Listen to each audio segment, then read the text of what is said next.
బాగా గమనించగలిగితే మన ముందు రెండు విషయాలు మన ముందు ఉన్నాయి. నంబర్ 1, మోషే నోటి మాంద్యం గలవాడు అని నిర్గమకాండంలో ఉంది. నంబర్ 2, అపోస్తుల కార్యములు 7:22 ప్రకారంగా సకల విద్యలలో ప్రావీణ్యత కలిగినటువంటి వాడని ఉంది. ఇప్పుడు మనం కాలాన్ని అప్లై చేద్దాం. ఇక్కడ కాలాన్ని మనం అప్లై చేద్దాం, టైంని మనం అప్లై చేసి అసలు ఈ విషయంలో అసలు బైబిల్ అసలు ఏం చెప్పింది, మరి మోషే గారి జీవితాన్ని మనం చాలా జాగ్రత్తగా ఒక్కొక్కటిగా మనం పరిశీలించగలిగితే ఏది రైట్ అనేది మనకు అర్థమైపోతుంది. 2 పరిశుద్ధాత్మ ప్రేరణతోనే రాయబడ్డాయి. రైట్, బైబిల్లోనికి వెళ్ళిపోదాం. మోషే గారి జీవిత కాలం గురించి మనం ఒకసారి ఆలోచిద్దాం. మోషే గారు బ్రతికినటువంటి సంవత్సరాలు ఎన్ని? బైబిల్ నాలెడ్జ్ ఉన్న వాళ్ళకి టక్మని అర్థమవుతుంది, లేకపోతే అవునా అని పక్క వాళ్ళని చూస్తూ ఉంటారు. అంతే కదండి. మోషే గారు బ్రతికిన కాలం ఎంత? బైబిల్ని అడుగుదాం. ద్వితీయోపదేశ కాండము 34వ అధ్యాయం. ద్వితీయోపదేశ కాండము 34వ అధ్యాయం. ఇవన్నీ మనకెందుకు చెప్తున్నాడంటే ఈ తరములో ఉన్నటువంటి మనకి బుద్ధి కలగాలని చెప్తున్నాడు. ద్వితీయోపదేశ కాండము 34వ అధ్యాయము 7వ వచనాన్ని ఒకసారి చదువుకున్నాం. మోషే చనిపోయినప్పుడు, అంటే చనిపోయాడు. మోషే చనిపోయినప్పుడు 120 సంవత్సరముల ఈడు గలవాడు. ఆయన చనిపోయేటప్పటికి ఆయన యొక్క వయసు ఎంతండి? 120 సంవత్సరాలు. చనిపోయేటప్పటికి ఆయన పరిస్థితి ఎలా ఉందో తెలుసా? అక్కడే రాయబడింది, అదే వచ్చిన. అతనికి దృష్టి మాంద్యం లేదు. చచ్చిపోయేటప్పటికి కూడా కళ్ళు పర్ఫెక్ట్గా ఉన్నాయంట. మనకండి సత్తువు కూడా తగ్గలేదంట. ఈ 2 విషయాలు మనం ఏమండి నిజంగా ఇప్పుడు ఉన్నటువంటి చిన్న పిల్లలకి 1-2 తరగతి పిల్లలకి పాపం స్పెట్స్ పెట్టి మెడకు ఒక తాడు తగిలిచ్చేస్తున్నారు, కళ్ళజోడు ఎక్కడి కింద పడిపోతాను. కానీ మోషే గారు చనిపోయేటప్పటికి పరిస్థితి ఎలా ఉంది? అసలు దృష్టి మాంద్యం లేదంట, చూపు అసలు ఏం తగ్గలేదంటండి బాబు. మన చూపులు తగ్గిపోయి కళ్ళోళ్ళు పెట్టేస్తున్నాం. అది తినే ఫుడ్ వల్ల కావచ్చు, ఇంకేదైనా పొల్యూషన్ వల్ల కావచ్చు, ఏదైనా కావచ్చులే కానండి పరిస్థితులు. అప్పుడున్నటువంటి పరిస్థితులను బట్టి ఆలోచన చేస్తే మోషేకి దృష్టి మాంద్యం లేదు. అంటే మోషే గారి దగ్గర దాకా ఎందుకండి, గత 50 సంవత్సరాల ఒక 30-40-50 సంవత్సరాల్లో వాళ్ళ దగ్గరికి వెళ్తే అప్పట్లో కళ్ళజోళ్ళు ఎవరికి లేవు, స్పెట్స్ లేవు. బాగా గమని అట్లా చూసుకున్నా కూడా ఇప్పుడు మనకు అందరికి కళ్ళజోళ్ళు వచ్చింది. రైట్. అయితే మోషే చనిపోయే కాలానికి 120 సంవత్సరాలు. అంటే 1 నుంచి ఈ 120 సంవత్సరాలు ఆయన యొక్క జీవితం ఎలా సాగింది అనేది మనకు అర్థం కావాలండి. ఇప్పుడు మన ముందున్న టాస్క్ 120 సంవత్సరాలు అసలు ఎలా గడిచింది ఆయనకి అనేది మనము చాలా జాగ్రత్తగా ఆలోచించాలి.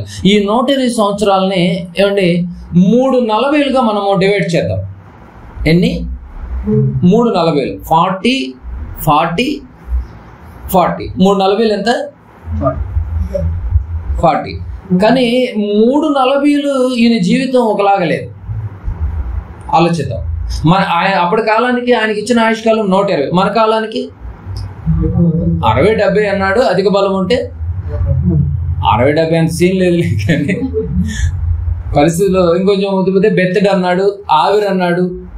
ఏమంటే ఇంతలో కనపడి ఆవిరి వంటి వాడు అన్నాడు. కనుక మనం ఎక్కువగా కళలు అంటాం కూడా ఉపయోగం లేదు. కనుక ఈ రోజు గడిచిందంటే అమ్మాయి హ్యాపీ, ఈ రోజు భోజనం చేశాను హ్యాపీగా, చక్కగా దేవుడు మాటలు విన్నాను, అంతవరకే. రైట్. అయితే మోషే గారు 120 సంవత్సరాలు బ్రతికాడు. అయితే 120 సంవత్సరాలు ఏమండి ఒకలాగా లేదు, కొంచెం చేంజెస్ జరిగింది. ఈయన బ్రతికింది 120. ఇప్పుడు మొదటి 40 ఎలా బ్రతికాడో చూడాలి, 2వ 40 ఎలా బ్రతికాడో చూడాలి, 3వ 40 ఎలా బ్రతికాడో చూడాలి. చూస్తే మనకి ఈ విషయాలన్నీ చూస్తే ఈ 2 వచ్చినటువంటి సారాంశం మనం బయటకు వచ్చేస్తుంది. రైట్. మొట్టమొదటిగా మొదటి 40లో ఎక్కడున్నాడో ఒకసారి ఆలోచిద్దాం. రైట్, రాసుకోండి. మొదటి 40లో ఎక్కడున్నాడు?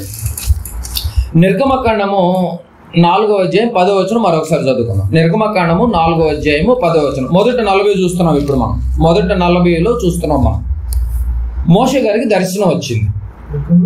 నిర్గమకాండము 4వ అధ్యాయము 1వ వచనం మళ్ళీ చదువుకుంటున్నాం. అప్పుడు మోషే దర్శనం వచ్చిందండి. మోషే గారి దర్శనం కలిగింది. ఇది మొదటి 40లో జరిగిందా 2వ 40లో జరిగిందా అన్నది తెలియాలి ఇప్పుడు మనకి, అంతే కదా. ఇప్పుడు మనం ఫార్ములా అప్లై చేసుకున్నాం. మొదటి 40లో జరిగిందా 2వ 40లో జరిగింది ఈ దర్శనం అనేది మనం ఆలోచిద్దాం. రైట్. అప్పుడు మోషే, ప్రభువా ఇంతకు మునుపైనను నీవు నీ దాసులతో మాట్లాడినప్పటి నుండి అయినను నేను మాట నేర్పని కాను, నేను నోటి మాంద్యము నాలుక మాంద్యము కలవాడనని యెహోవాతో చెప్పగా. ఇప్పుడు మొదటి 40లో జరిగిందా, రెండో 40లో జరిగిందా అనేది తెలియాలి. ఇప్పుడు మోషే గారిని పిలుస్తున్నాడు, దర్శనంలో మోషే గారిని పిలుస్తున్నాడు.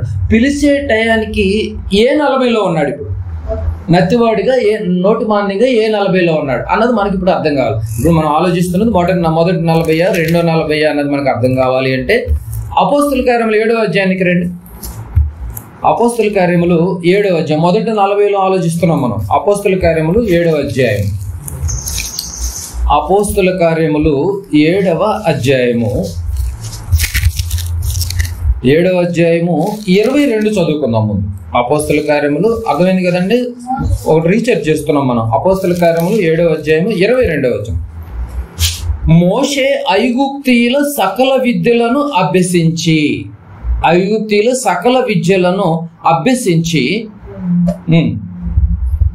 మాటల ఎందును కార్యములు ఎందును ప్రవీణుడై ఉండెను అని 22లో ఉందిగా. ఇప్పుడు 23 చూడండి. 2 వచనాలు మనం చదివాం. నిర్గమాకాండం 4:10 చదివా, 7:22 చదివాం మనం. ఇప్పుడు 23 చూడండి. అతనికి 40 ఏండ్లు నిండ వచ్చినప్పుడు, అతనికి ఎన్ని ఏళ్ళు అంట? 40 ఏళ్ళు నిండిపోయినాయి. నిండ వచ్చినప్పుడు ఇశ్రాయేలీలైన తన సహోదరులను చూడవలెనన్న బుద్ధి పుట్టెను. ఏమండి, ఇశ్రాయేల్ని చూడవాలనన్న బుద్ధి పుట్టాను అన్నది చూడండి. అంటే బాగా గమనించాలి, మోషే గారు అన్ని విద్యలో ప్రవీణుడు. ఇవన్నీ ఫస్ట్ 40లో నేర్చుకున్నాడు. 40 సంవత్సరాలు నిండిపోయినాయి. ఎక్కడున్నాడు అప్పటికి? ఎక్కడున్నాడు? ఐగుప్తులో ఉన్నాడు. ఐగుప్తులో మరి చక్కగా సకల విద్యలు నేర్చుకోకుండా ఉన్నాడంటే చక్కగా పెట్టుబడి పెట్టేటటువంటి డబ్బులు పెట్టేటోళ్ళు కూడా ఉన్నారు మరి. అంతే కదా, అందుకే మనం నేర్చుకోగలిగాడు. ఏమి లేనటువంటి వాళ్ళు కూడా ఏం నేర్చుకోగలుగుతారు? కానీ మోషే గారు సకల విద్యలు నేర్చుకునేటానికి మాటలు వచ్చిన ఈ కార్యక్రమంలో నైపుణ్యుడు వచ్చేటప్పటికి అన్ని నేర్చుకునేటప్పటికి వయసు ఎంత? 40. అంటే ఫస్ట్ 40లో అన్ని నేర్చేసుకున్నాడు. బాగా వినాలి మీరు. ఫస్ట్ 40 కంప్లీట్ అయిపోయింది. ఫస్ట్ 40లో నేనేమి నేర్చుకున్నానండి బాబు, ఐగుప్తులో ఏమేమి విద్యలు ఉన్నాయి లిస్ట్ కొట్టాడు. ఆ లిస్ట్ అన్నిట్లో ఫస్టే. మళ్ళాగా అన్నిట్లో లాస్ట్ కాదు, అని అన్నిట్లోనూ ఫస్టే. ఫస్ట్ అంటానికి ప్రవీణుడు అన్నాడు కదండి. మాట్లాడటంలో నంబర్ 1. ఏదైనా కార్యక్రమాలు పెడతారా? కార్యక్రమాల్లో కూడా నంబర్ 1.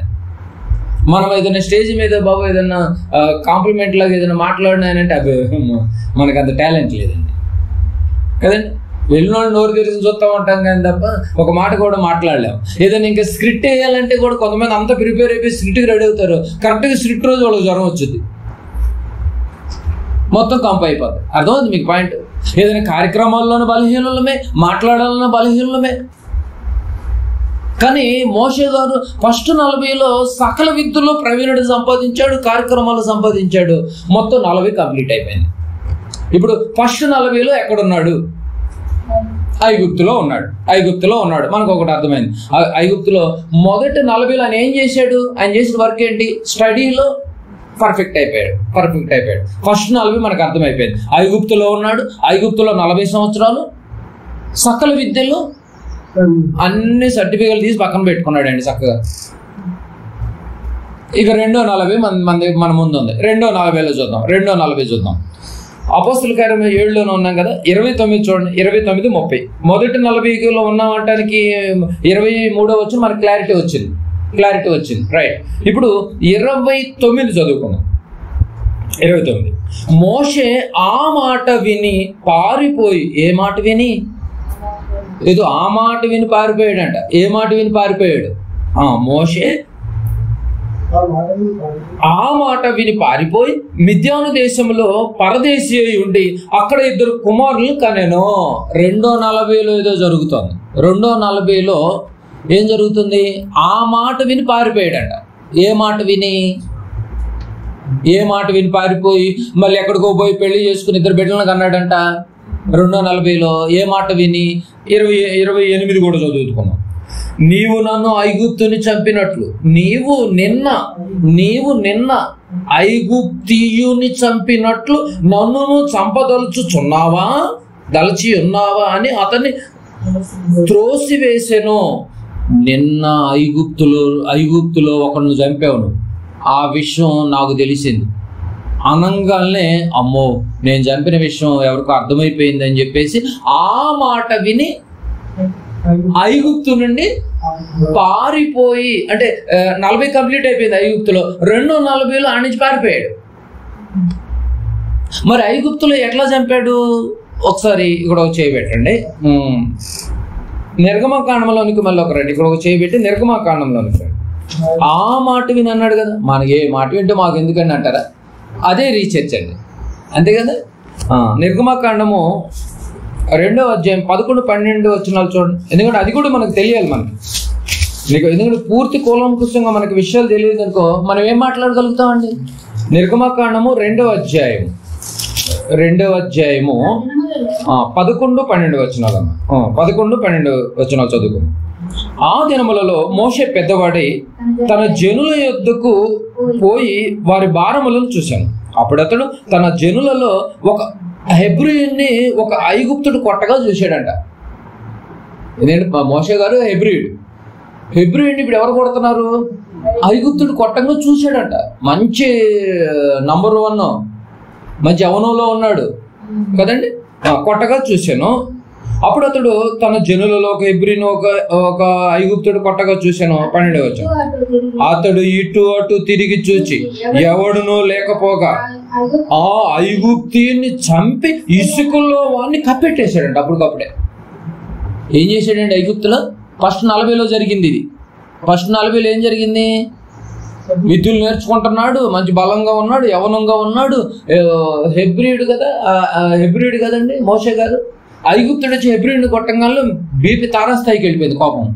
ఏంట్రా మావాడిని కొడతావా నువ్వు అని చెప్పేసి అప్పటికప్పుడే చంపేశాడంట. అటు ఇటు చూసి ఎవరు రావట్లేదంట. అప్పటికప్పుడే చంపేసేసి ఇసుకని గొయ్యి తీసి ఇసుకలో బాధేసేసాడంట. బాధేసి కామ కూర్చున్నాడు. ఈ విషయం ఒకళ్ళు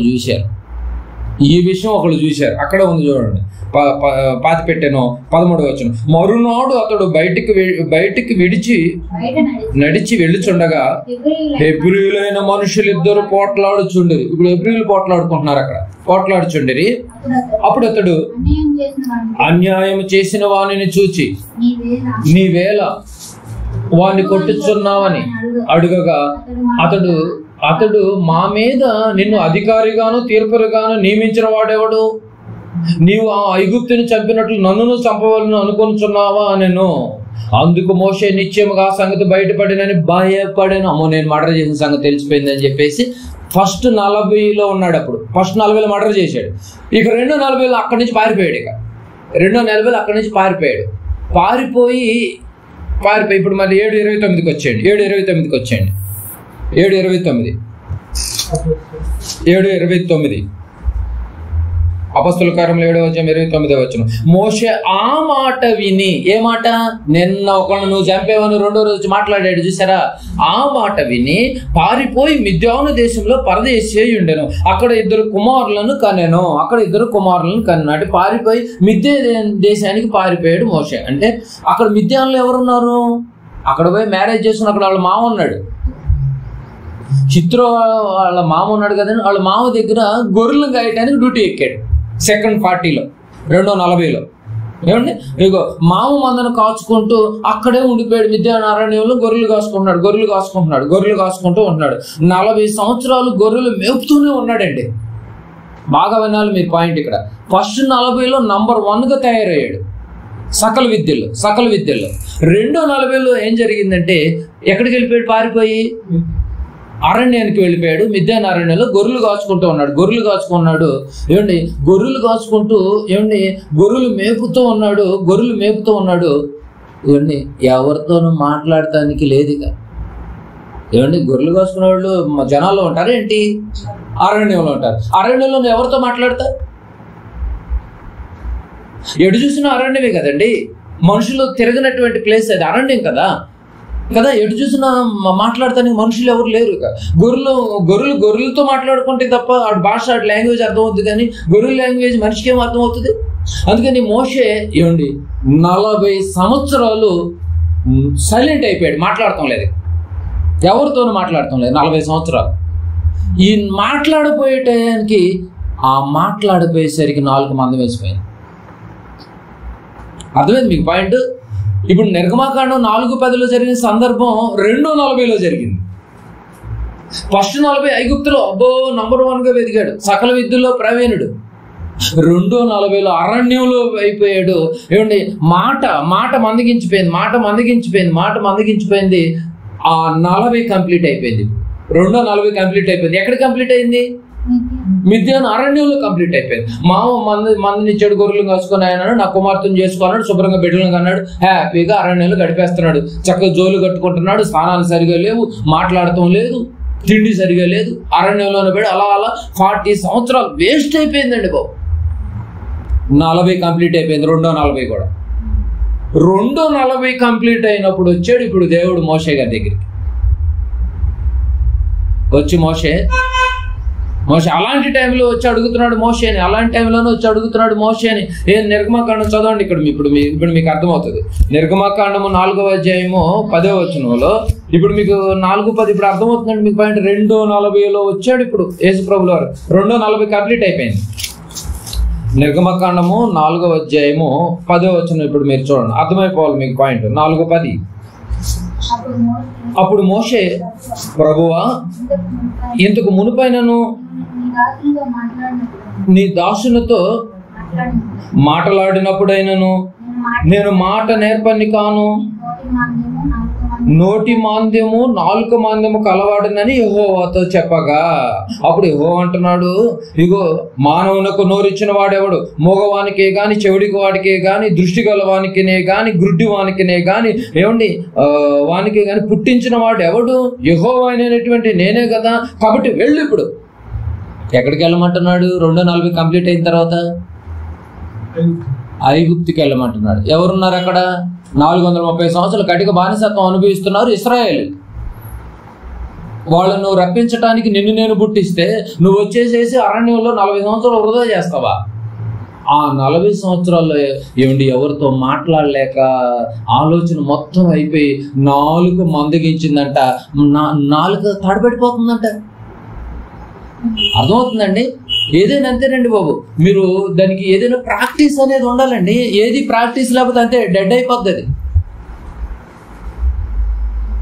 చిన్నపిల్లలు కూడా ఇక తల్లిదండ్రులు ఏది మాట్లాడలేదు అనుకో, పుట్టిన పిల్లలు ఒక 1 year ఏం మాట్లాడుకోకుండా కామ్గా ఉండండి, ఆ పుట్టిన పిల్లడు కూడా మోగోడు అయిపోతాడు. అందుకని మీరు కూడా తెలివిగా ఏం చేస్తారు, మాట్లాడుతూ మొదలు పెడతా ఉంటారు. వాడు మొహం వంక చూసి ఎక్కడ మోగోడు అయిపోతాడు. అసలు వాడు మాట్లాడుకుంటూ ఉంటే రైటర్ అని ఆయన మాట్లాడగానే పెద్ద తలకాయ పుట్టు అవుతుంది. మళ్ళీ తొందరగా రావాలని మళ్ళీ వసపోసి కూడా ఉన్నారు, ఎక్కువగా మాట్లాడాలని. నిజంగా 2:40 మోషే గారు మొత్తం నాలుగు మొత్తం ఇదైపోయింది, మందగించిపోయింది. మాటలు ఏమైపోయిందో తెలియదు, ఆ విద్య ఏమైపోయిందో తెలియట్లేదు, ఈ విద్య ఏమైపోయిందో కూడా తెలియట్లేదు. ఏమంటే దీనికి నిజంగా ఇప్పుడు అపోస్తల కార్యంలో 7వ అధ్యాయం రండి, ఈ 2 విషయాల ఆన్సర్ దొరికిపోతుంది. మీరు బాగా గమనించారో లేదు మీకు ఇక్కడ. ఫస్ట్ 40 ఐగుప్తులో ఉన్నాడు, 2:40 మిద్యాను అరణ్యంలో గడిపేస్తున్నాడు. అదే చెప్తున్నాడు చూడండి 7వ అధ్యాయం 29-30. మోషే ఆ మాట విని పారిపోయి అపోస్తల కార్యంలో మిద్యాను దేశంలో పరదేశినయుండి అక్కడ 2 కుమారులను కనెను. 30వ వచనం. 40 ఏండ్లైన పిమ్మట. ఇప్పుడు అర్థమైంది కదండి. 2:40 కంప్లీట్ అయినప్పుడు మోషే గారికి దర్శనం వచ్చింది. మళ్ళీ 40 ఏండ్లైన పిమ్మట సీనాయి పర్వతం మందు ఒక పొదలోని అగ్ని జ్వాలలో ఒక దూత అతనికి కనబడెను. 2:40 మొత్తం ఎక్కడ కంప్లీట్ అయినట్టుంది ఈ వచనాన్ని బట్టి? అరణ్యంలో కంప్లీట్ అయిపోయిన తర్వాత మోషే గారికి దర్శనం వచ్చింది. పొదలో అగ్ని మండుచున్నది, కానీ పొద ఏం కాలుతుంది తప్ప ఏది బుగ్గవట్లేదంట. మోషే, నిన్ను ఎందుకు ఎంచుకున్నాను? నువ్వు అసలు ఏం చేయాలనుకున్నా? నేను ఐగుప్తుని ఇశ్రాయేలు నడిపించాలని నేను నిన్ను సెలెక్ట్ చేసుకుంటే నువ్వు వచ్చేసి ఇక్కడ అరణ్యంలో కాముగా నీ మట్టుకు నువ్వు గొర్రెలు కాసుకుంటూ కూర్చుంటే ఆ బిడ్డలు రక్షించేది ఎవరు అనుకున్నావు? నువ్వు ఇప్పుడు పద వెళ్ళాడంటే అప్పుడు అంటాడు, ఇదిగో నేను మాట్లాడలేను ఆయన, మా అన్న అహరోను ఉన్నాడు, అహరోను బాగా మాట నేర్పడగలిగినటువంటి వాడు, అతను తీసుకెళ్ళానంటే నోరు మూసుకు, ఎవరిని ఏం తీసుకెళ్ళాలో నాకు తెలియదు, నువ్వు నాకు సజెషన్ ఇస్తావు అంటాడు. నేను అవకాశం వచ్చినప్పుడు దాన్ని వినియోగించుకోవాలని, అంతేగాని ఎదుటోళ్ళకి నువ్వు వాళ్ళని తీసుకెళ్ళి అడ్వైజులు వద్దు. దేవుడి దగ్గర అడ్వైజులు పనికిరారు కదండి. మోషే అడ్వైజ్ ఇచ్చాడు, అహరోన్ని తీసుకెళ్ళి మా అన్న అహరోన్ని తీసుకెళ్ళి 1వ అధ్యాయంలో ఉంటాడు. మా అన్న అహరోన్ని తీసుకెళ్ళొచ్చు కదా అని చెప్పేసి అంటాడు. కనుక ఇక్కడ మీకు బాగా గమనించాలి, 2:40లో మొత్తం డమ్మీ అయిపోయాడు, జీవితం మొత్తం వృధా అయిపోయింది. అప్పుడు నిజంగా దీనికి బైబిల్ ఒక ఎగ్జాంపుల్ ఇచ్చిందండి. నిజంగా ఒక ఎగ్జాంపుల్ ఇచ్చింది, చూడండి ఒకసారి. ఇర్మియా గ్రంథము 13వ అధ్యాయం.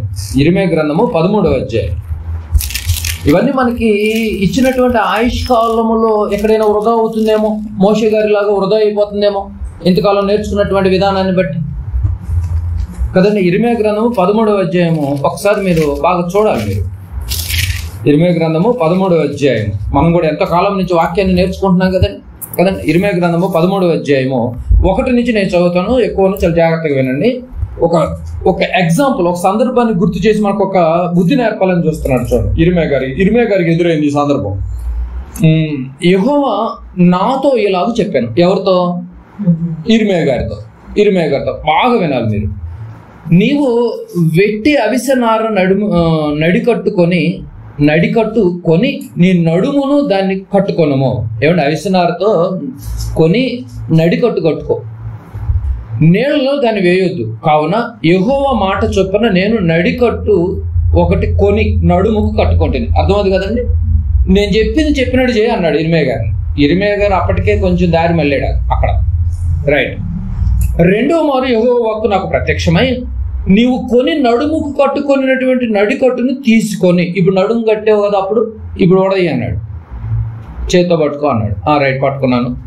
లేచి యూఫ్రటీసు నది యొద్దకు పోయి అక్కడనున్న బండ బీట్లలో దాన్ని దాచిపెట్టి రా. ఏం చేయాలి? కొద్ది రోజు ముందు నడికట్టు ఒకటి కొనుక్కోమన్నాడు. అవిసెనారతో కట్టి నడికట్టు తయారు చేసుకుని కొనుక్కొచ్చి దాన్ని నడుము కట్టుకోమన్నాడు. కొద్ది రోజులు కట్టుకున్న తర్వాత మళ్ళీ దాన్ని ఓడదీయమన్నాడు. ఓడదీసి నువ్వు తీసుకెళ్ళి యూఫ్రటీస్ నది దగ్గరికి వెళ్ళి ప్రయాణమై వెళ్ళమన్నాడు. వెళ్ళి ఒక బండ సందులో పెట్టు, బండ తీసి బండ సందులో పెట్టు, ఆ టవల్ని నడికట్టుని పెట్టేసేసి వచ్చేసే 5వ వచనం. దాచిపెట్టు, బాగా దాయాలి, ఎవరు చూడకూడదని. దాచిపెట్టు వచ్చేసి, యెహోవా నాకు ఆజ్ఞాపించినట్లు నేను పోయి యూఫ్రటీసు నది యొద్దకు దాన్ని దాచిపెట్టి తిని అనేక దినములైన తర్వాత యెహోవా మళ్ళీ చాలా రోజులైంది మళ్ళీ యెహోవా ఇర్మియాకు ప్రత్యక్షమైంది వాక్కు.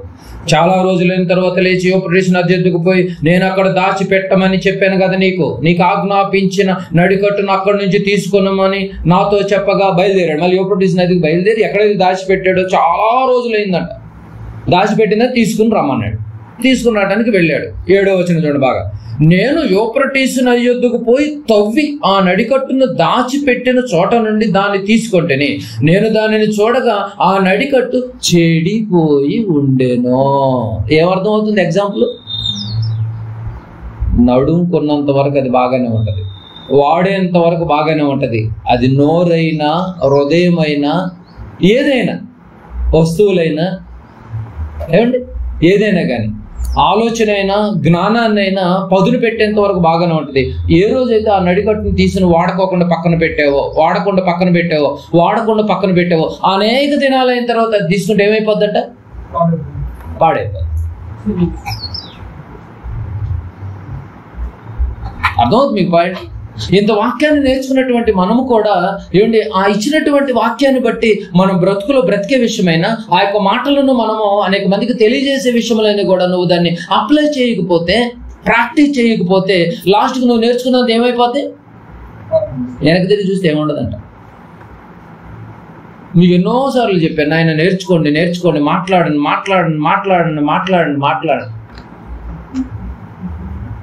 ఇర్మియా గారు షాక్ అయిపోయాడంట ఒక్క దెబ్బకి. పాడైపోయి ఉండేను ఆ 7 చూడండి ఎంత బాగుంది. అది చెడిపోయి ఉండేను. అది దేనికి చివరికి చూసేసరికి నడుము కాదు కదా, దేనికి పనికి రావట్లేదు. ఎందుకు పనికి రాకుండా పోయిందంట చూడండి. మన బతుకు కూడా అలాగే ఉంటుందేమో రేపు. దేనికి పనికి రాకుండా పోతామేమో. ఎందుకంటే ఇవి తెలివి పుట్టించేటటువంటి మాటలు, ఆత్మలు రక్షించేటటువంటి మాటలు, పరలోకానికి చేర్చేటటువంటి మాటలు. అలాంటి మాటలను నువ్వు ఒకవేళ పెనచెవిన పెట్టి నాకు సంబంధం కాదులే, నాది కాదులే, ఎవరికులో అనుకున్న ఒకవేళ నువ్వు అశ్రద్ధగా అనాలోచిగా ఒకవేళ ఉన్నావేమో, లాస్ట్ నువ్వు దేనికి పనికి రాకుండా పోతావు. త్రొక్కి వేయబడటానికి తప్ప మరి ఎలా ఉంది నీ జీవితం అని చెప్పి మనకు డైరెక్ట్ గుర్తు చేస్తున్నాడు. చూడండి, మోషే గారు 40 సంవత్సరాలు నంబర్ 1 ప్రవీణత సంపాదించాడు. మాటలు ఎందును, సకల కార్యములు సకల విద్యల్లో ప్రవీణత సంపాదించినటువంటి మోషే గారు నంబర్ 1 లిస్ట్లో ఉన్నాడు. ఫస్ట్ 40లో. సెకండ్ 40లో ఏం చేశాడు? డమ్మీ అయిపోయాడు. నోటి మాంద్యం వచ్చేసింది. ఏమండి, ఏం మాట్లాడలేకపోతున్నాడు, తడబడి పడిపోతున్నాడు. ఈ ఎగ్జాంపుల్ సెట్ అవ్వట్లేదండి, అందరికి సెట్ అవ్వట్లేదండి. చెడిపోయి ఉండను 11వ వచనం చూడండి. నాకు 10వ వచనం. అన్ని దేవతలను పూజించు, వాటికి నమస్కారం చేయుదుమని వాటిని అనుసరించు, నా మాటలు విననొల్లక తమ హృదయ కాఠిన్యము చొప్పున నడుచుకొని ఈ ప్రజలు దేనికి పనికిరారని. అమ్మో, ఏం ఎగ్జాంపుల్ చెప్పాడండి. ఇప్పుడు మోషే ఇర్మియా నువ్వు బయలుదేరాలి. ఇప్పుడు నీకు ఇన్ని ఎగ్జాంపుల్ చెబితే గానీ నువ్వు, నా బిడ్డలు నా మాట వెనుక చాలా మంది దూరం అయిపోతున్నారు, దేనికి పనికి రాకుండా పోతున్నారు, హృదయ కాఠిన్యంతో కొట్టుకుపోతున్నారు. ఎవరు వెళ్తారు? నువ్వే వెళ్ళాలి. వెళ్ళాల్సిన నువ్వే అశ్రద్ధగా ఉంటే, మాట్లాడాల్సిన నువ్వే మాట్లాడకపోతే, నా విలువ తెలిసినటువంటి నీకే అర్థం కాకపోతే, ఏ కాలాన్ని బట్టి ఏ ఒక సందర్భాన్ని బట్టి పరిశుద్ధాత్మ ప్రేరణతో రాయబడ్డటువంటి మాటలు నీకే అర్థం కాకపోతే ఎవరు వెళ్తారు నా బిడ్డల దగ్గరికి? ఈ నడికట్టు ఎలా పాడైపోయిందో వాడకపోతే, నా బిడ్డలకు తెలియచేయకపోయినా నేర్పించకపోయినా ఇలాగే పాడైపోతారు. హృదయంలో ఏమొచ్చుద్దంట? కఠినత్వం వచ్చిందంటండి బాబు. ఏమంటే వాటరు కఠినత్వం రానంత వరకు వాటర్ చక్కగా తాగటానికి ఉపయోగపడతాయి. అప్పుడప్పుడు జలాల్లో కఠినత్వం వచ్చేసి ఉప్పదనమో చప్పదనమో ఒగరుగానో అసలేం తాగలేదు. ఎందుకంటే వాటరే, కానీ తాగటానికి ఉపయోగపడదు. కఠినత్వం వచ్చేసింది, జలాల్లో కఠినత్వం వచ్చేది. ఇప్పుడు దేవుని యొక్క మాటలు వినకపోవటం వల్ల కూడా ఏమొచ్చేస్తుందంట? కఠినత్వం వచ్చేస్తుందంట. కఠినత్వం వచ్చి ఏం చెప్తుందండి బైబిల్? ఇదిగో, నా మాటలు విననొల్లకు తమ హృదయ కాఠిన్యము చొప్పున నడుచు కొనక ఈ ప్రజలు దేనికి పనికిరాని ఈ నడుకొట్టు వల్లే అగుదురు కదా. ఇర్మియా, ఇప్పుడు అర్థమైంది నాయన నాకు అని బయలుదేరతాడండి ఇర్మియా గారు. ఓహో, దేవుని కోసం వాడకపోతే మనం కూడా ఈ ఆయుధాలు నీతి కార్యక్రమాలకు వాడకపోతే మనం కూడా ఎందుకు పనికిరాని సోమరు వాళ్ళం అయిపోతామండి. లాస్ట్కు నువ్వు వండుకున్నదే నువ్వు తిని నోట్లో పెట్టుకోలేనటువంటి అసమర్థత స్టేజ్కి వెళ్ళిపోతామంట.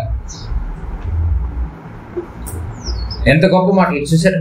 నాకు కీర్తి స్తోత్ర మహిమలు కలుగుటక వారు నాకు జనముగా ఉండినట్లు నేను ఇశ్రాయేలు వంశస్థులందరినీ, యూదా వంశస్థులందరినీ నడికట్టు, ఏమండి, నరుని నడుమునకు అంటి ఉన్న రీతిగానే నన్ను అంటి ఉండ చేతివి కానీ వారు నా మాటలు వినకపోయి ఉన్నారని యెహోవా సెలవిచ్చి ఉన్నాడు. ఎన్నోసార్లు ప్రయత్నం చేస్తున్నాడంటే, కానీ వినే పరిస్థితులు ఎవరు లేరండి. నడికట్టు కట్టుకుంటే నువ్వు ఊడదీస్తేనే నడికట్టు ఉడుద్ది. అంటే అంటుకుని ఉంటుంది కదా నడికట్టు కట్టుకుంటే. దేవుడి యొక్క వాక్కులతో, ఎప్పుడు దేవుని యొక్క కృపతో, దేవుని కాపుదలతో మనిషి ఎప్పుడు దేవుడు మనిషితో ఆవరించి ఉంటాడంటండి, ఎప్పుడు నడికట్లాగా. కానీ పట్టించుకోకపోతే లాస్ట్గా అది ఏమైపోద్దంట? కఠినత్వం వచ్చేసి ఇదిగో దేనికి పనికి రాకుండా పోతారంట. మరి దేవుడి వాక్యాలు వింటున్నటువంటి మనము ఇదిగో చాలా జాగ్రత్తగా ఉండాలి. మోషే అశ్రద్ధ చేశాడు, ఆ భయంతో వెళ్ళిపోయాడు. 40 సంవత్సరాలు డమ్మీ అయిపోయాడు. చూడండి, అప్పుడు అంటాడు మోషే గారితో దేవుడు, నువ్వు ఎందుకు కలిగించాను? నువ్వు ఇశ్రాయేలుకి కారణ జన్ముడిగా పుట్టిస్తే నువ్వు ఇక్కడ ఉంటావా మోషే? ఇదేనా నన్ను అర్థం చేసుకుందంటే అప్పుడు బయలుదేరతాడండి. అట్లాగే మోషే గారి పరిస్థితి కూడా దేవుని పిల్లలను నడిపించడానికి, ఇర్మియా గారు ఇశ్రాయేలు నడిపించడానికి, ఇప్పుడు మోషే గారు కూడా ఇశ్రాయేలు నడిపించడానికి నేను పుట్టిస్తే నువ్వే ఇలా మాట్లాడితే ఎవరిని పంపించాలి మోషే? నువ్వు నమ్మకమైనటువంటి వాడు, నా ఇల్లు అంతట్లో సామర్థ్యం గలవాడు, నేను అహరోని నేను పంపలేక కాదు కదా. మోషే దేవుడి పక్షాన దేవుడు ఒక సాక్షికరంగా మాట్లాడుతున్నాడు మోషేని. మరి మన గురించి ఆయన మాట్లాడగలడా? నమ్మేదని పని అప్పచెప్పగలడా? ఇశ్రాయేలుని కాపాడటానికి మోషే గారికి ఒక పని అప్పచెప్పాడు, బాధ్యత. మన పట్ల ఏదైనా బాధ్యత అప్పచెప్తున్నాడా? అందరూ సొంత కార్యక్రమాల్లో మునిగిపోతే మరి దేవుని కార్యక్రమాల్లో నువ్వు ఉంటేనే కదా నీకు పని అప్పచెప్పేది. అవైలబుల్గా ఉంటేనే కదండి నేను పని అప్పచెప్పేది. ఏమి అవైలబుల్గా లేకపోతే పని ఏం దొరుకుతుంది? అర్థమవుతలేదు మీకు పాయింట్. ఇప్పుడు ఇప్పుడు అందరూ వాళ్ళ కూర్చున్నప్పుడు ఏదైనా ఒక తేలు లాంటిది ఒక విష జంతువు వచ్చేసింది. వాస్తవంగా దాన్ని చంపాలి అంటే దాన్ని చంపాలంటే ఒక పెద్ద కర్ర తీసుకురండి అని చెప్పేసి అంటూ ఉంటారు. కర్ర అవైలబుల్గా లేదు, కానీ అందుబాటులో చెప్పు ఉంది అక్కడ. ఆ చెప్పుతో నేను ఇమీడియట్గా తొక్కేస్తాం లేదా? చెప్పు తీసేసిందే, చెప్పు నచ్చనిదే, అది ఇంటి బయట ఉండేదే, కానీ ఆ తీసేసిన దూరంగా ఉన్నటువంటి ఆ చెప్పే ఆ టయానికి ఉపయోగపడింది. చూసారా? అవైలబుల్గా ఉంది కాబట్టి, అందుబాటులో ఉంది కాబట్టి. దేవుడు పనికి కూడా నువ్వు అందుబాటులో ఉంటే నిన్ను వాడుకుంటాడండి. యజమానుడు వాడుకునేటటువంటి అర్హతమైనటువంటి పాత్రగా మనం ఉండాలి అంటే నువ్వు అవైలబుల్గా ఉండాలి. మోషే దూరం అయిపోయాడు, మంచి దేవునికి హెచ్చరిక చేసేసరికి సరెండర్ అయిపోయాడండి. ఇప్పుడు ఇప్పుడు మనకి మిగిలింది ఏంటి? 3:40. ఇప్పుడు 3:40 ఎక్కడ గడిపాడు? ఎంత క్లియర్గా ఉంది చూడండి, ఎక్కడ గడిపాడో చూడండి. ఆ వచనాన్ని చూసి మనం ముగించేసుకుందాం. 3:40 ఎక్కడ ఉన్నాడో చూడండి. 3:40 అపోస్తల కార్యములు 7వ అధ్యాయం. అపోస్తల కార్యములు 7వ అధ్యాయం. బైబిల్ అర్థం అవటం కోసం దేవుడు ఎన్ని ఎగ్జాంపుల్ కూడా చెప్తున్నాడండి మనకు అర్థమయ్యే భాషలో. అపోస్తల కార్యములు 7వ అధ్యాయం 36వ వచనం చూడండి. 36వ వచనం చూడండి. ఇప్పుడు మిగిలిన 3:40 ఎక్కడ గడిపాడో మనకు తెలియాలి. 36 అతడు ఐగుప్తులోను ఎర్ర సముద్రములోను 40 ఏండ్లు అరణ్యములోను మహత్కార్యములను సూచక క్రియలను చేసి వారిని తోడుకొని వచ్చాను. ఎక్కడ గడిపాడండి? 3:40 సెకండ్ వేస్ట్ చేయలేదండి.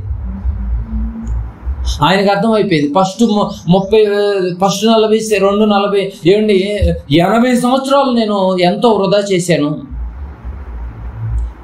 నా దేవుని పిల్లల కోసం నేను మళ్ళీ దాన్ని ఓటీగా మార్చుకుని ఓవర్ టైంగా చేసి కష్టమైన శ్రమ వచ్చినా ఎంతమంది తిరుగుబాటు చేసినా కూడా నమ్మకంగా ఉన్నాడండి బాబు, నమ్మకంగా ఉన్నాడండి. పని ముగించుకుని అరణ్యంలోనే కన్నుమూర్చాడండి. బాగా ఆలోచించాడు. 3:40 30 ఏళ్ళు అరణ్యంలోనే వచ్చాడు. ఎర్ర సముద్రంలో నుంచి అని ఉందో చూడండి. ఎర్ర సముద్రంలో నుంచి 40 సంవత్సరాలు సకల విద్యలు ప్రావీణ్యమైనటువంటి మోషే గారికి 3:40 ఇదిగో ఆ పనిలో ప్రావీణ్యత కల్పించాడు. చూడండి, మొదటి 40 రాజభవనంలో ఉన్నాడు, అంతే కదండి, రాజభవనంలో ఉన్నాడు. 2:40 అరణ్యంలో గొర్రెలను కాశాడు, గొర్రెలు మేపాడు. 3:40 ఎర్ర సముద్రం నుంచి అరణ్యంలోనికి వచ్చాడండి. ఆయనకి ఇచ్చిన 120 సంవత్సరాలను జాగ్రత్తగా ముగించాడు. ఆయనకి అర్థమైపోయింది, నేను 40 సంవత్సరాలు నేను నోటి మాంద్యం గలవాడిగా ఎందుకు మారిపోయాను, అయ్యో నేను ఎంత దౌర్భాగ్యుడిని అయిపోయానని చెప్పి నేను రియలైజ్ అయిపోయాడండి బాబు. అప్పుడే కదిలేసాడు. అమ్మో, నోటి ఇచ్చినటువంటి ఆయనే నాకు డైరెక్ట్గా చెప్తున్నాడు కదా. మరి మనకిచ్చినటువంటి ఆయుష్కాలాన్ని ఇలా విడగొట్టుకుని మాట్లాడితే నిజంగా ఒకవేళ 3:20 అనుకుందాం. 3:20 మనం ఏం చేస్తున్నామండి చెప్పండి? ఫస్ట్ 20 ఎందుకు బతికేమో కూడా తెలియదు, సెకండ్ 20 ఎందుకు బతుకుతున్నామో తెలియదు. ఇక 3:20 బాడీ సహకరించదు, వయసు మీద పడిపోతుంది, పెద్దవాళ్ళు అయిపోతూ ఉంటాం, జీవితాన్ని అలాగే ముగించేసుకుంటూ ఉంటాం. ఇంకా మనం దేవుడి పని చేసింది ఏంటంటే చివరికి ఆ పాడైపోయిన అడిగట్లాగా అయిపోయింది కానీ మన బతుకు. అదే నువ్వు రోజు దేవుని పనిలో వాడబడుతూ ఉంటే. అందుకనే ధ్యానించే విషయంలో దావీదు గారు నంబర్ 1గా ఉన్నాడు కదండి. దివారాత్రి ఎందుకు ధ్యానించాడు ఇప్పుడు అర్థమైంది. ఏముందిలే తర్వాత ధ్యానిద్దాం అనుకుంటే పరిస్థితి ఏంటి? మనమైతే నిజంగా ప్రార్థనలు అసలు మానేయాలంటే నంబర్ 1 మనం. ఎప్పుడు ప్రార్థన లేకపోకుండా ఉంటే బాగుండన్న ఆలోచన ఉన్న వాళ్ళే క్రైస్తవులు ఎక్కువ మంది ఉంటారు. వీళ్ళు నిజంగా దౌర్భాగ్యం ఏంటంటే మనకు దొరికేది ఆదివారం అంటే ఆదివారం కూడా అన్ని ఫంక్షన్లు పెట్టి పడేస్తున్నారు ఈ మధ్యకాలం. క్రైస్తవులు అన్ని ఫంక్షన్లు ఆదివారం పెడితే నిజంగా దేవుడు ఎదురు చూస్తాడు కదా. అయ్యో నా బిడ్డలు నాకు వచ్చేది వారంలో ఒకసారి కదా, నా బిడ్డలందరినీ సంఘంలో ఒకసారి కదా చూసేది. మోషే సకల విద్యల్లో ప్రావీణుడా, మాటలు ఎందుకు నోటి మాంద్యం కలిగిన వాడా? అని బైబిల్ని అడిగితే రెండూ రైటే. కాల విభజన తీసుకుని వస్తే మొదటి 40లో నంబర్ 1గా ఉన్నాడు, రెండో 40లో అరణ్యంలో ఉన్నాడు. రాజభవనం నుంచి అరణ్యంకి వచ్చిందండి బాబు జీవితం. ఈరోజు జీవితాలన్నీ ఎలా మార్చేసుకుంటున్నారు? అరణ్యం లాంటి ఈ యొక్క జీవితాన్ని రాజభవనంగా బతకాలని చెప్పి చెప్తున్నారు. మోషే గారి జీవితం అందుకే పరలోకానికి అర్హత సంపాదించుకున్నాడు. మోషే నా ఇల్లంతట్లో నమ్మకమైనటువంటి ఆ పదం ఏంటంటే నమ్మకమైనటువంటి. ఈరోజు అన్ని నమ్మక ద్రోహులు ఏమంటే అది కదండి, నమ్మించి గొంతులు కోసేస్తున్నారు. ఎవరు నమ్ముదాం ఉన్నా కూడా భయం వేస్తుందండి బాబు. ఇంట్లో వాళ్ళు నమ్ముదాం అంటే ఎప్పుడు మొక్కలు కొడతారో తెలియదు, ఎప్పుడు ఉడికిస్తారో తెలియదు. అంటే అలా నేను అందరూ అంటలేదండి, పరిస్థితులు బాగోలేదు. తండ్రిని నమ్ముదాం అంటే పరిస్థితులు బాగోలేదు, కుమారుని నమ్ముదాం అంటే బాగలేదు, అన్నం నమ్ముదాం అంటే బాగోలేదు, భార్యను నమ్ముదాం అంటే బాగోలేదు, భర్తను నమ్ముదాం అంటే బాగోలేదు, పిల్లల్ని నమ్మి ఏదైనా చేద్దాం అంటే బాగోలేదు. కానీ మోషే నమ్మకమైనటువంటి వాడు. ఆ పోయినటువంటి 80 సంవత్సరాలు మళ్ళీ రికవరీ చేసుకున్నాడండి బాబు. అరణ్యంలో ఇక ఇశ్రాయేలుతో ఈ అరణ్యంలో నిజంగా ఇదే అపోస్తల కార్యంలో ఉంటదండి బాబు. అమ్మ అంటే చాలండి బాబు, మంచి అవకాశం వచ్చింది అక్కడ. ఏంటి అపోస్తల కార్యములైనా రెఫరెన్స్ అపోస్తల కార్యములు. నా ప్రజలతో శ్రమ అనుభవించటం మేలు అంటాడు చూడండి. నా ప్రజలతో శ్రమ అనుభవించుట మేలు అని అంటాడు చూసారా. అనగానే మీరు రెఫరెన్స్ తీసేసేయాలి. హెబ్రీ పత్రికలో ఉంటుంది చూడండి, అపోస్తల కార్యాలు జరిగే కండి. హెబ్రీలు రాసిన పత్రిక 11వ అధ్యాయము 24, 25, 26 వచనంలో కలిసి ఉంటుంది చూడండి. ఎంత బాగుంటుంది చూడండి. రాజభవనంలో నుంచి వదిలేసుకుంటున్నాడు చూడండి. ఇప్పుడు వదిలేసుకుంటున్నాడు చూడండి. 24 మోషే పెద్దవాడైనప్పుడు అర్థమైపోయింది ఆయనకి. మోషే పెద్దవాడైనప్పుడు ఎప్పుడు పెద్దవాడయ్యాడు? 80లో పెద్దవాడయ్యాడు. అంతే కదండి. మోషే పెద్దవాడైనప్పుడు ఐగుప్తు ధనము కంటే క్రీస్తు విషయమైనటువంటి నింద గొప్ప భాగ్యమని ఎంచుకొని రాజభవనాన్ని వదిలేశాడు. ఎంచుకొని అల్పకాలము పాపభాగము అనుభవించట కంటే దేవుని ప్రజలతో శ్రమ అనుభవించట మేలని యోచించి ఫరో కుమార్తె యొక్క కుమారుడని అనిపించుకున్నటకు ఒప్పుకొనలేదు. నెక్స్ట్ ఎలా అనగా అతడు ప్రతి ఫలముగా కలగబో బహుమానమునందు దృష్టి ఉంచాను. పరలోకం కోసం దృష్టి పెట్టి ఈ లోక వైభవాన్ని వదిలేసుకున్నాడు. చూసారండి, నా దేవుని పిల్లల్లో శ్రమ అనుభవించట మేలు అనుకున్నాడు. మళ్ళీ వెనక్కి తిరిగి చూడలేదు. ఎందుకంటే వెనక్కి తిరిగి చూస్తే 80 సంవత్సరాలు వేస్ట్ కనిపించింది అక్కడ. అంతే కదండి, చేసింది ఏమి లేదు. అందుకే ఇంక నేను వెనక్కి తిరిగి చూడదలుచుకోలేదు. విషయం అర్థమైపోయింది. అందుకని పెద్దవాడైనప్పుడు మిచ్యూర్ అయిపోయింది, మైండ్ మిచ్యూర్ అయిపోయింది. నేను మైండ్ మిచ్యూర్ ఉన్నంత వరకు ఏదో చేసేవంటే చేసాం అయిపోయింది. మిచ్యూర్ అయిన తర్వాత కూడా పిచ్చి వేషాలు ఏంటండి? వాక్యాన్ని తెలుసుకున్న తర్వాత కూడా మనం ఇష్టానుసారంగా బ్రతకడం అనేది కూడా కరెక్ట్ పద్ధతి కాదు. నడికట్లాంటి పరిస్థితి అయిపోద్ది మన బతుకు. బాగా ఆలోచించారు. మోషే పెద్దోడు అయిపోయాడు. మనం వయసులో పెద్దోళ్ళు అయిపోయాం, కానీ అనుభవంలో మాత్రం ఇంకా చిన్నవాళ్ళలాగా ఉన్నాం. పసిపిల్లలాగా కొట్టుకుంటున్నాం, గిచ్చుకుంటున్నాం, అరుచుకుంటున్నాం, రక్కుకుంటున్నాం. పెద్దోళ్ళం అయిపోవాలి మనం. కనుక బాగా ఆలోచించాడు. మోషే గారు 40 మనకి విషయం అర్థమైపోయింది. మోషే ఫస్ట్ 40లో రాజభవనంలో ఉన్నాడు, రెండో 40లో అరణ్యంలో ఉన్నాడు. అరణ్యంలో గొర్రెలను కాచాడు. మూడో 40లో ఇశ్రాయేలు నడిపించడంలో ఎర్ర సముద్రాన్ని దాటే పనిలో ఉన్నాడు. పనిలోనే ముగించుకుని వెళ్ళిపోయాడండి. దూరంగా ఉండి చూడాలి అనుకున్నాడు కనాన్. ఇక చివరిగా మనం ఆలోచన చేస్తే మరి యేసు ప్రభుల వారి గురించి కూడా ఒక చక్కటి మాట ఉందండి. యేసు ప్రభుల వారి గురించి కూడా హెబ్రీ పత్రిక 5వ అధ్యాయము. ఈయనకి యేసు ప్రభుల వారికి ఇచ్చిన వయసు ఎంత? 33.5 సంవత్సరాలు. 33.5 సంవత్సరాలు డివైడ్ చేయడానికి ఏమి లేదు ఇక్కడ. ఏముంది చూడండి, బైబిల్ ఎంత చక్కగా చెప్పింది. 5వ అధ్యాయం 7వ వచనం చూడండి. శరీరధారి అయిన దినములలో అంటే 33.5 సంవత్సరాలు. శరీరధారి ఉన్న దినములలో మహారోదనతోనూ కన్నీళ్లతోనూ తన్ను మరణము నుంచి రక్షింపగలవానికి ప్రార్థనలను యాచలను సమర్పించి భయభక్తులు కలిగి ఉన్నందున ఆయన అంగీకరింపబడెను. 33.5 సంవత్సరాలు ఎక్కడ టైం వృధా చేయలేదండి. అందరూ ఎవరికి వాళ్ళు జాగ్రత్తగానే కాపాడుకుంటున్నారండి వయసుని. అమ్మో, ఎవరికి వాళ్ళు జాగ్రత్త పెట్టిపోతున్నారు.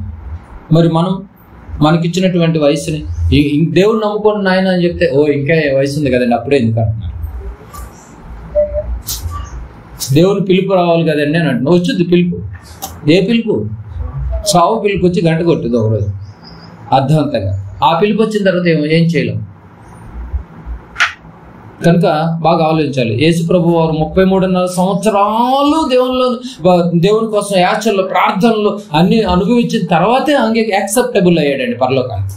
అందుకే అడిగాడు ప్రార్థనలో, నీవు నాకు ఇచ్చినటువంటి పని నేను భూమి మీద సంపూర్ణం చేసి తిను కదా. ఇప్పుడు నీ యొద్ద ఉన్నప్పుడు నాకు ఏ మహిమతో ఉన్నాను, ఆ మహిమతో ఇప్పుడు నన్ను చేర్చుకో అని నువ్వు నేను అడగలము.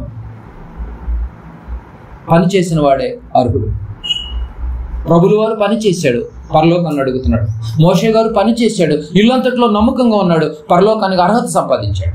అలా భక్తులు అందరూ అర్హత సంపాదించారు. మరి మనకే అర్హత ఉందని పరలోకానికి వెళ్ళి ఇంకా నోటి మాంద్యం గలవాడిగా ఎందుకు పనికి రాకుండా ఉండిపోయేవేమో అన్ని నేర్చుకుని కూడా. ఎంతకాలం నుంచి ఈ యొక్క తెలివి గల మాటలు ఏ కాలం నుంచి అంతున్నా నీకు? చిన్ననాటి చిటికిన వేలు తల్లిదండ్రులు మందిరానికి తీసుకువెళ్ళే దగ్గర నుంచి దేవుని మాటలు వింటూనే ఉన్నావు కదా, చెవిని పడుతూనే ఉన్నాయి కదా. సమూయేలు అన్న మందిరంలో వదిలేసినప్పుడే మోకరించి మొక్కాడు కదా. మరి మనం సమూయేలుకి చిన్ననాటి అర్థమైపోయింది దేవుడి యొక్క ఆలోచన ఉనికి. మనకి ఇంత వయసున్నా కూడా బాల్యంలో అర్థం కావట్లేదు, యవ్వనంలో అర్థం కాదు, వృద్ధాప్యంలో కూడా అర్థం కాకపోతే, నడివయసులో కూడా అర్థం కాకపోతే, చివరికి దేవునికి పనికి రాకుండా హృదయ కాఠిన్యంతో ఒకవేళ చచ్చిపోతామేమో. చివరికి చేరుకునేది నరకానికి. కనుక ప్రియమైన దేవుని వారలారా, మంచి నిర్ణయం తీసుకోండి. ఇప్పటి వరకు ఎన్నో విలువైనటువంటి మాటలు విన్నాం. యథార్థంగా ఉండాలని దేవుడు గుర్తు చేశాడు. ఈరోజు మొదటి వారు కడపటి వారు అవుతున్నారంటే కడపటి వారు మొదటి వారు అవుతారు, చాలా జాగ్రత్తగా ఉండండి అని గుర్తు చేశాడు. ఇలా మారుకోకుండా ఉండాలి అంటే నువ్వు నమ్మకంగా పనిలో ఉండాలని గుర్తు చేశాడు. సొంత కార్యాల్లో ఉండిపోతే రేపు నష్టపోతామని గుర్తు చేశాడు. ఇలాంటి పరిస్థితుల మధ్య గురుగులు లాంటి క్యారెక్టర్ కలిగినటువంటి వాళ్ళు కూడా మనతో ఎదుగుతూ ఉన్నారని కూడా గుర్తు చేశాడు. ఆలోచించండి, మోషే పెద్దవాడు అయిపోయాడు, అన్ని వదిలించుకుంటున్నాడు. శ్రమ అనుభవించడం మేలు అంటున్నాడు. 1 గంట సేపు వాక్యాన్ని వినటమే శ్రమ అయిపోయింది ఈరోజు. మందిరానికి రావటం శ్రమ అయిపోయింది ఈరోజు. కుదిరేది వారానికి ఒకసారి, ఆ వారం కూడా నువ్వు డుమ్మా కొడితే మళ్ళీ 15 రోజుల దాకా నిజంగా దేవుని సన్నిధిలో మన కనిపించడం కూడా కనిపించదు. పరిశుద్ధాత్మతో రాయబడినటువంటి ఈ మాటలు నీ హృదయాన్ని తాకుతున్నాయి కదా, వారం వారం అందుతున్నాయి కదా, వారం వారం ఆ మాటల ప్రకారంగా అనుసరించి మనం బ్రతికితే పరలోకానికి అర్హత సాధిద్దాం ప్రేమ దేవుని వల్ల. లేకపోతే నడికట్టులాగా మనం కూడా ఎందుకు పనికి రాకుండా హృదయ కాఠిన్యంతోనే నరకానికి జారిపోవాల పరిస్థితి ఏర్పడింది. కనుక ఆలోచించండి.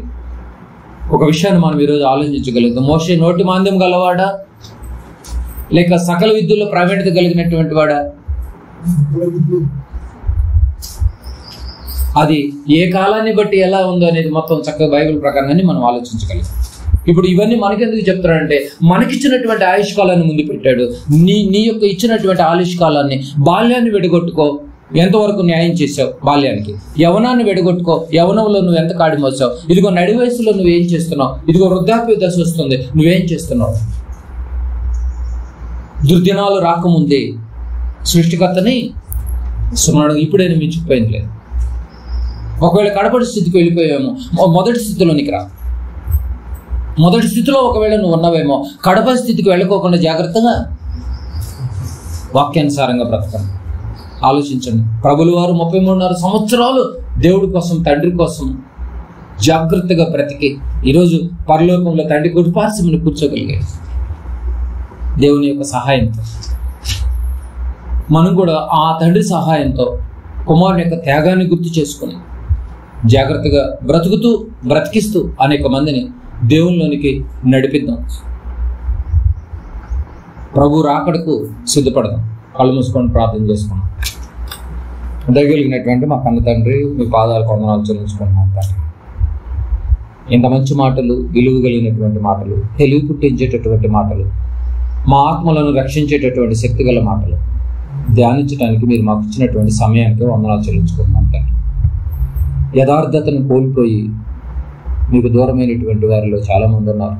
అయినప్పటికీ కూడా మమ్మల్ని ఇంకా ఈ లోకంలో పుట్టించేటటువంటి ప్రతి బిడ్డలను యథార్థంగానే పుట్టించడానికి మీరు ఇష్టపడుతున్నారు తండ్రి.